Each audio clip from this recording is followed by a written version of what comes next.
Hey guys, it's Brandon, aka B.Rich Beauty, aka your beauty best friend. Happy Wednesday, y'all! Well, Maury Povich is coming to an end, and Wendy Williams says, I am coming back. Baby, we're talking about that and a lot more. You know what to do. Grab your tea, grab your beverage. Let go!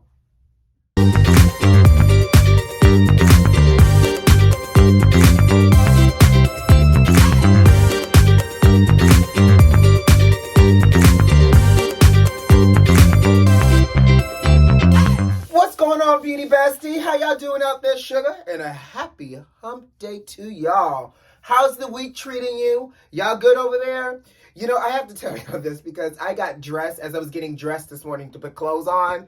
I got out the bed and I was like, oh my God. Y'all know your beauty best friend is back in the gym, y'all. You know, your beauty best friend is trying to mind what he eating. You know, your beauty best friend says, I got time to get fine for summer. And I plan on being what? That naked person over there, okay? So I said, I'm doing these workouts. I'm being trained virtually by my trainer, Brodney, Coach B in the house, Al. Well, not in this house, but, my virtual house. So he trains me virtually on an app. So I get my apps, 4 to 5 workouts for the week. And so I don't know if it's just me, but I said I need to talk to y'all because y'all know your beauty best friend is in his early to mid-late 30s, honey, and I'm getting wiser each day. And I don't know about y'all, but those stretches that you do to cool off hits differently after a certain age, because not only do I feel like I need to stretch at the end of my workout, I gotta stretch before I go to bed. I gotta stretch first thing in the morning so I don't feel so stiff the next day. And I say all that to say is I am stiff today. My upper body hurts. I don't even know if I'm able to hold the brush too high, because when I got ready to put this t-shirt, I wore this t-shirt because it's the only thing I can get over my head, this word of child. I got ready to put this t-shirt on. I was like, ooh, ow. But on the flip side, though, y'all know when y'all been doing a little something in the gym, is it just me or y'all? I don't know if it's just me, but I think it might not be just me, but y'all let me know.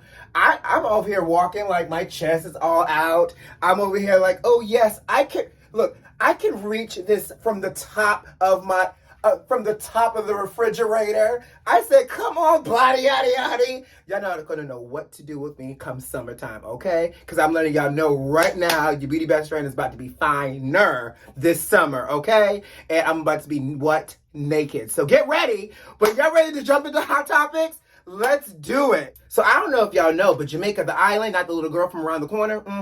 Jamaica is basically saying that time is up for the British monarchy.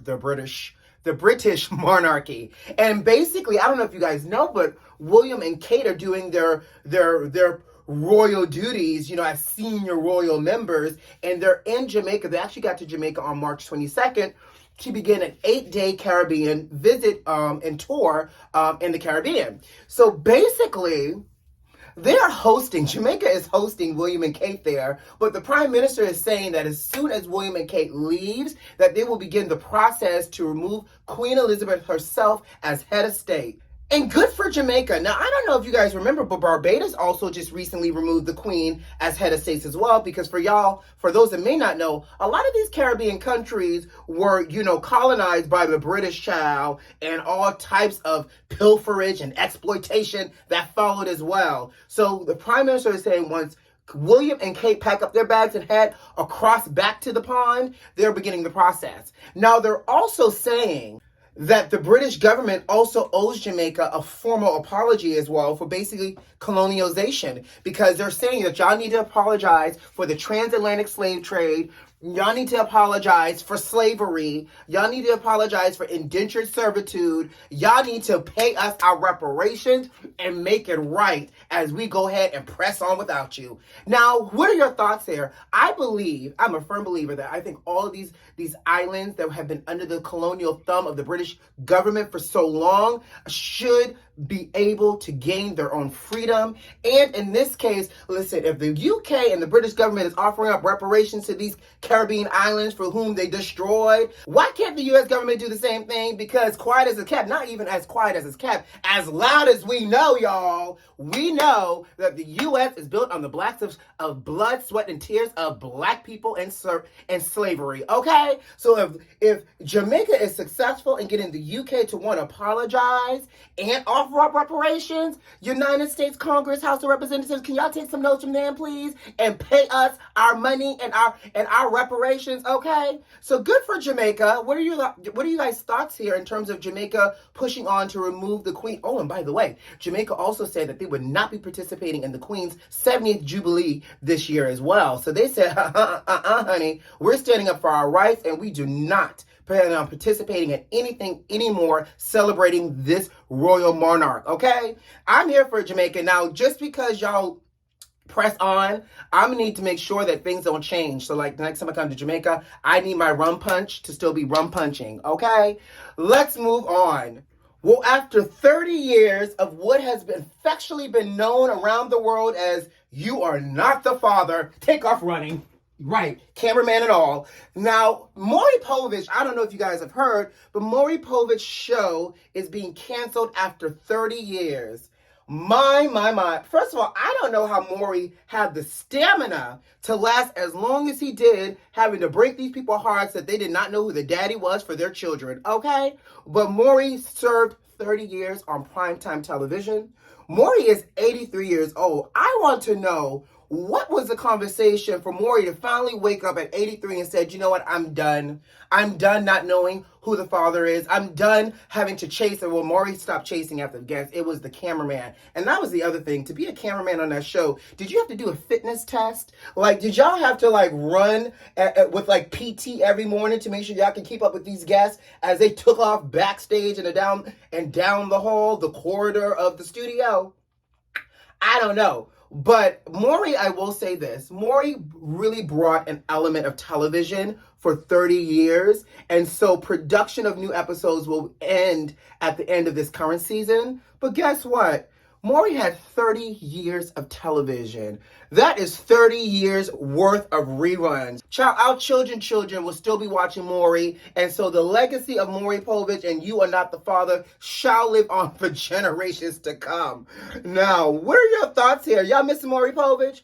How many of y'all were still watching Maury in real time? I can't tell you the last time I watched a Maury Povich episode in real time. All I see are just the clips because, you know, anytime you tune into Maury, you know what today's episode is. I don't know who the father is, and maybe it's this person or this person or this person's cousin. But congratulations to Maury Povich for 30 years of great entertaining television. You know what they say, in order to stay relevant, you got to keep your name on everybody's tongue, honey. And Wendy Williams is doing just that. So she was recently spotted in a Newark airport waiting to catch a commercial flight with her son, Kevin Jr., back down to Miami. Because, you know, she's been hibernating here in Miami, laying low, trying to get well. Well, in the course of it all, the paparazzi and the fans and the sources and the onlookers are saying a few things, child. First up, they're saying that, you know, Wendy didn't have to use a wheelchair, which is, I guess, progress, because, you know, at one point, Wendy was only able to get around in wheelchair form. Two, they said that she was holding on to her son, Kevin Jr., you know, to get onto the flight and to be directed onto the flight, which, okay, we get that Wendy is still not well. And if y'all remember correctly, Wendy did her Good Morning America interview with TJ Holmes. And in the interview, she said that, you know, she was going to be back on television to give her 3 months to get herself together. And apparently she's still reiterating the same thing. So TMZ is reporting that basically Wendy could be overheard telling a fan that she was working on getting her show back. The show that, by the way, y'all know has been canceled and now has been renamed for the Sherry Shepherd Show that's about to premiere in this fall, right? So basically she was saying, I'm working on a few things in my private life so I can get back to 100, but I'm working on getting my show back and fixing out my money situation because Wells Fargo apparently still has all her funds, her millions and millions of dollars on what? Frozen, okay? Let it go, let it go. I guess that's the Frozen song. It's Frozen. Now, I just got a few questions because now all of a sudden Wendy could not be heard from, seen from, and now she's making her appearances on commercial flights. She's doing her radio interviews now via the Zoom. Excuse me, she's doing her Zoom interviews. But here's my thing though. Wendy, did the cancellation of the show get you all rattled and now you want to make this massive return? Which I know that we expected you to do some form of return, but don't you feel like now it's like a gung-ho effort to get her back out here as quickly as possible? Which in a way makes sense because I guess they're trying to control her branding and her damage control so that way Wendy doesn't lose the Wendy of it all in terms of mass appeal. But here goes the question I'm sure we're all thinking. Wendy says she is working on getting her show back. How, sis? Are they literally going to reinstate the Wendy Williams show and cancel Sherry's contract? Like, Sherry is in the process of moving to New York, y'all, for her own show. Or are they going to give Wendy her show back, move her into a different time slot, and give Sherry that hour that Wendy already had in terms of Wendy's talk show? Or, go with me, Wendy's fighting for her show back. Does Wendy get her show back? They keep Sherry with her show, and they put Sherry on in the 3 or the 4 o'clock time slot since, Ellen is going away. And I don't even know if these are all on the same network, y'all. So I'm just now at this point just hypothetical guessing. But I don't foresee necessarily Wendy coming back in the same capacity just yet with her being gone for so long. And it's unfair to Sherry Shepherd, too, if Sherry signed all these contracts. Because if I was the Sherry Shepherd, if Wendy came back and fought for her spot back, yes, she's the queen. She deserves to have it back. But now somebody owes me some money, some payout if we're breaking contracts around here, or somebody owes me a TV show on another network. Okay? So what are your thoughts here? Wendy says she is coming back for us, honey. Maybe Wendy could take over the Maury Povich show, y'all. We do need somebody, because now that Maury's leaving, how will we ever know who the real father is? So maybe Wendy could take over that type of antics,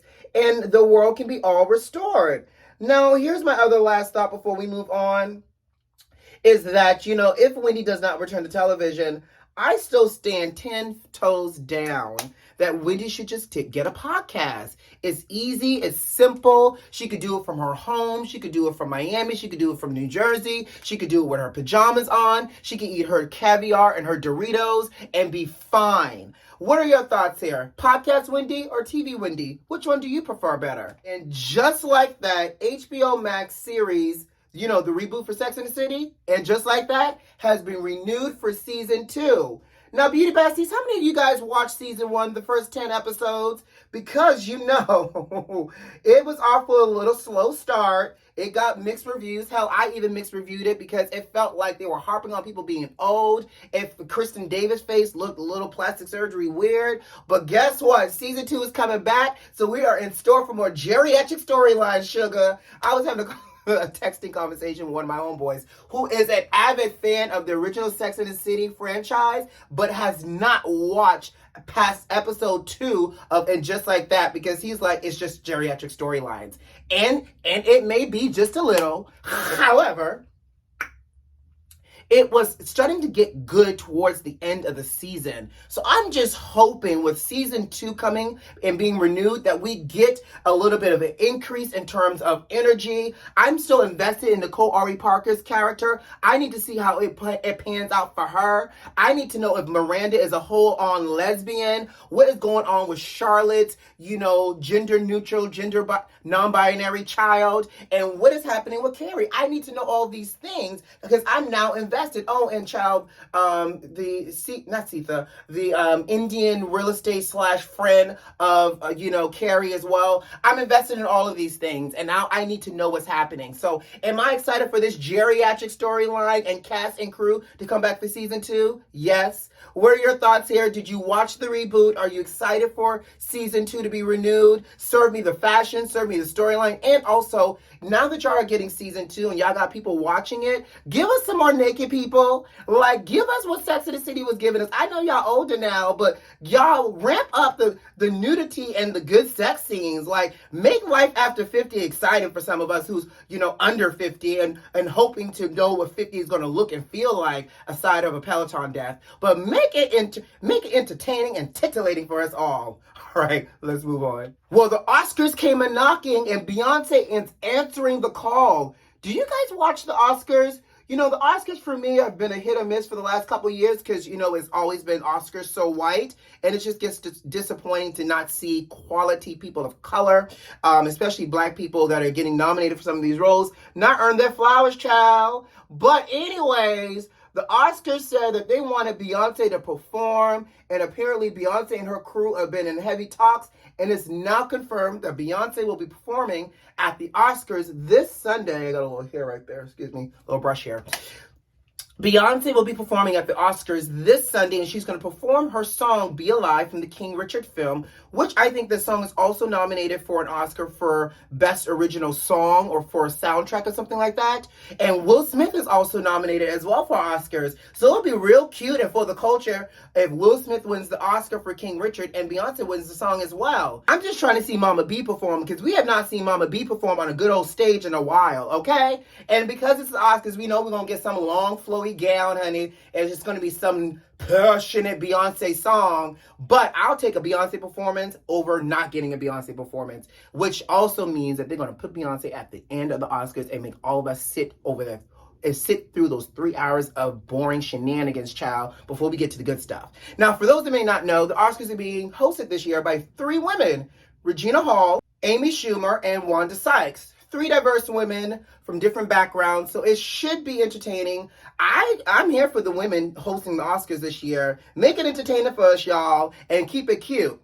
So are y'all guys excited to see the Oscars? Who are you rooting for? I have no clue what or who is nominated, but I'm rooting for everybody that's black, in the words of Issa Rae. And on that note, guys, I got to go. You know what to do. Subscribe to the channel, like this video, leave me a comment. Most importantly, check the notifications and make sure they're turned on so you don't miss out on all of this melanated magic. Ow! Who loves you?